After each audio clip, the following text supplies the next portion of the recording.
6. Today I'm going to be reading one of my favourite picture books called How to Live Forever.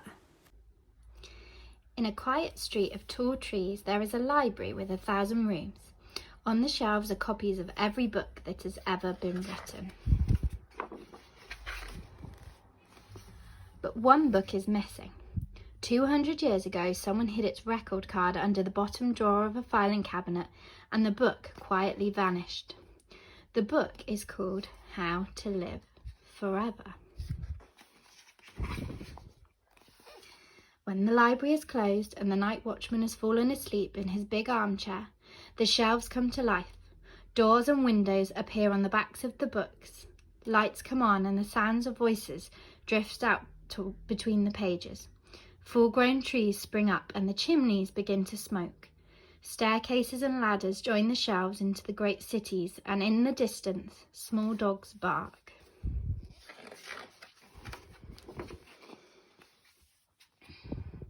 On a shelf of cookery books, beginning with Q, in a book called Quinces, lived a family named Robinson.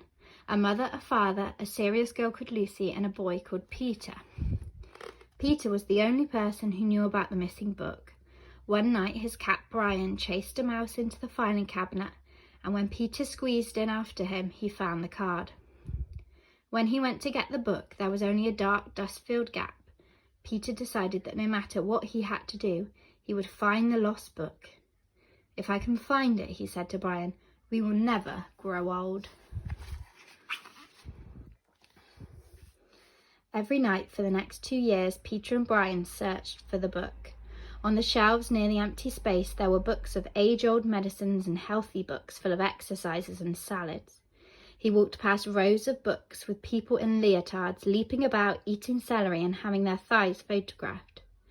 But it was always the same. When he looked closely, they all had wrinkles around their eyes. They were getting older. They didn't know about the book. "Where's that boy off to every night?" said his mother. "As long as he's not getting into any trouble, it's all right," said his father.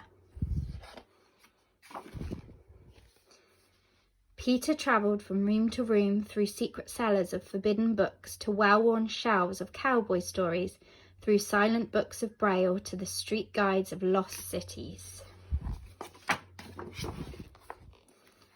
And then, on a dark shelf below the ceiling in a long-forgotten attic, Peter found 4 old men standing ankle-deep in dust, each balanced on one leg in front of a row of ancient Chinese books. The old men had white hair and deeply lined faces. They surely didn't know about the book. Peter watched them. If it hadn't been for their gentle breathing, the old men could have been statues. "Welcome," said the first old man. He put his foot down very slowly so as not to disturb the dust, and bowed.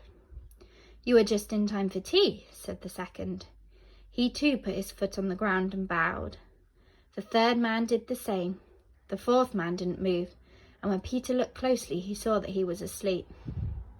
"We don't get many visitors," said the first old man. "You're the first," said the second. Peter followed the old man into a large, faded book. It was filled with the scent of spices and ancient memories. Beautiful carpets covered the floors, and red lacquered shelves crammed with 1,000 treasures filled the walls. "You've come for this, haven't you?" said the third man, holding out a small book. Peter took it and read the faded words, "How to Live Forever," or Immortality for Beginners. Peter couldn't understand it. If these 4 old men had the book, why were they so old? He thought for a moment. "It doesn't work, does it?" he said. "Oh yes, it works," said one of the old men. "Well, why," began Peter. "Why are we so old?" "Yes. Follow me," said the old man, "and I will show you." He led Peter through a door into a Chinese garden. It was the most beautiful place the boy had ever seen. Delicate trees shivered in a soft breeze. Their blossoms fell into pools of clear water filled with silent fish. Chinese quail picked across the earth, and bright butterflies flew around his head. Peter just wanted to stand and stare, but the old man was walking off down the path. "Where are we going?" said Peter, running after him. "To see the ancient child," said the old man.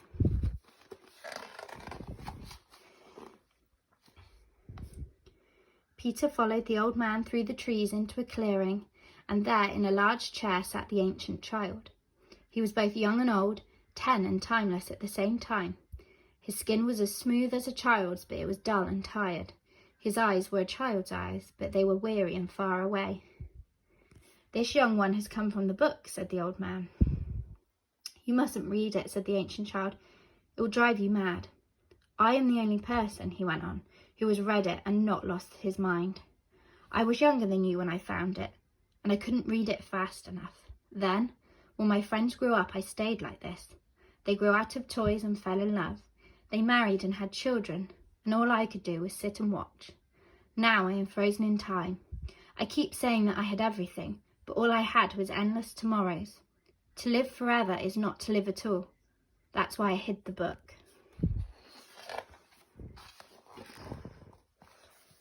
"Why didn't you just burn it?" asked Peter. "The book is immortal too," said the ancient child. Peter walked through the garden feeling quite desolate. When he reached the pool, he sat down on the warm earth. All afternoon he watched the goldfish. They too were growing old, but their children were swimming in their shadows. "I won't read it," he said, and went back to the ancient child.